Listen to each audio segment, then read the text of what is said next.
సహజంగా వ్యాపార స్థలాలలో, వ్యాపార కూడలిలో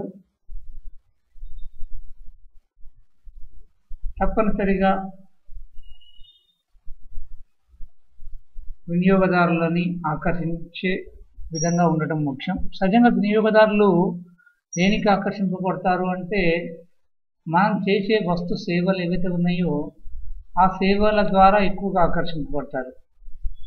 అంటే ఎప్పుడు ప్రతి వినియోగదారుని గుర్తుంచుకొని తరచూ చిరునవ్వుతో విష్ చేసి వారిని ఆహ్వానించి వారికి ఏం కావాలో తెలుసుకొని వారికి కావాల్సినవి సరియైన సమయానికి సరియైన విధంగా అందించి సరియైన ధరల్లో అందించి వారి మెప్పును పొందటం నిజమైన ఆకర్షణ. ఇలా కాకుండా అన్నీ ఉన్నప్పటికీ ఇంకా ఆటంకాలు ఎదురైనప్పుడు, అంటే ఎక్కువ మంది వినియోగదారులని పొందలేనప్పుడు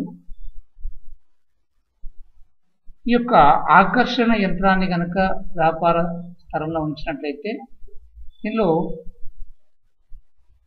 క్లీం అనే మంత్రం ఉంటుంది. క్లీం అనే మంత్రం ఆకర్షణ బీజం. దీనివల్ల ఎక్కువగా అందరూ కూడా ఆకర్షింపబడతారు. ఈ యంత్రం ఎక్కడ ఉంటుందో అక్కడ ఆ యంత్రం ఎవరి దగ్గర ఉంటుందో వారికి ఇతరులందరూ కూడా ఆకర్షింపబడతారు.